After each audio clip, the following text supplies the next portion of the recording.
ಕೃಷ್ಣ ಬೈರೇಗೌಡ ವಿರುದ್ಧ ಸ್ಮಶಾನ ಜಮೀನು ಕಬಳಿಕೆ ಆರೋಪ ಕೇಳಿಬಂದಿದೆ. ತಮ್ಮ ವಿರುದ್ಧದ ಆರೋಪಕ್ಕೆ ಕೃಷ್ಣ ಬೈರೇಗೌಡ ತಿರುಗೇಟು ಕೊಟ್ಟಿದ್ದಾರೆ. ಅವರು ಬೇಕಾದರೆ ಲೋಕಾಯುಕ್ತರಿಂದ ತನಿಖೆ ಮಾಡಿಸಲಿ ಅಂತ ಹೇಳಿ ಸವಾಲಿಸುತ್ತಿದ್ದಾರೆ. ನಾವು ಯಾವುದೇ ರೀತಿಯ ಜಮೀನನ್ನ ಅಕ್ರಮವಾಗಿ ತೆಗೆದುಕೊಂಡಿಲ್ಲ. ಇದು ನಮ್ಮ ತಾತನವರ ಜಮೀನು. ಕುಟುಂಬದ ಪಾಲು ಮಾಡಿದಾಗ ನಮಗೆ ಬಂದಿದೆ ಅಷ್ಟೇ.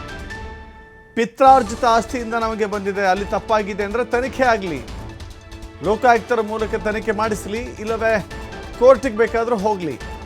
ತನಿಖೆ ಮಾಡಿದ್ರೆ ತಾನೇ ಸತ್ಯ ಗೊತ್ತಾಗೋದು. ಲೋಕಾಯುಕ್ತರು ಏನು ನಿರ್ದೇಶನ ಕೊಡ್ತಾರೋ ಕೊಡಲಿ. ಬೆಳಗಾವಿಯಲ್ಲಿ ಕಂದಾಯ ಸಚಿವ ಕೃಷ್ಣ ಬೈರೇಗೌಡ ಸವಾಲಿಸುತ್ತಿದ್ದಾರೆ. ಜಮೀನೇನಿದೆ ಇದು ನಮ್ಮ ತಾತನವರಿಂದ ಪಿತ್ರಾರ್ಜಿತವಾಗಿ ಬಂದಿರತಕ್ಕಂಥ ಆಸ್ತಿ.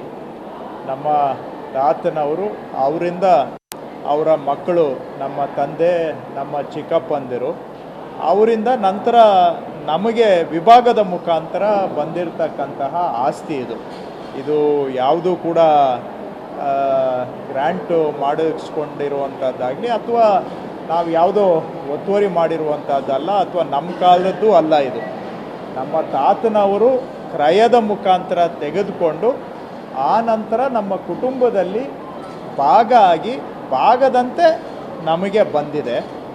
ಹಿಂದೆ ಏನಾಗಿದೆ ಅನ್ನೋದು ಬೇಕಾದರೆ ಯಾರಾದರೂ ಚೆಕ್ ಮಾಡಲಿ.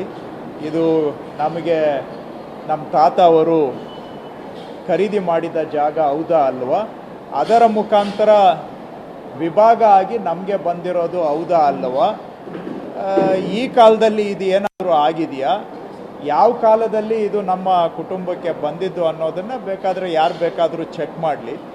ಅವರಿಗೆ ಸರ್ಕಾರ ನಾನು ಮಂತ್ರಿ ಆಗಿದ್ದೀನಿ, ಅಧಿಕಾರ ನಾವು ಉಪಯೋಗಿಸ್ಕೊಳ್ತೀವಿ ಅನ್ನುವಂಥ ಅನುಮಾನ ಏನಾದರೂ ಇದ್ದರೆ ಬೇಕಾದರೆ ಲೋಕಾಯುಕ್ತ ಕಡೆಯಿಂದನೂ ಅವರು ತನಿಖೆ ಮಾಡಲಿ. ಅದಕ್ಕೂ ಲೋಕಾಯುಕ್ತ ಮೇಲೆ ನಂಬಿಕೆ ಇಲ್ಲ ಅಂದರೆ ಬೇಕಾದರೆ ಕೋರ್ಟಿಗೆ ಕೇಸ್ ಹಾಕಲಿ. ಸೊ ಎಲ್ಲದಕ್ಕೂ ನಾವು ತಯಾರಿದ್ದೇವೆ.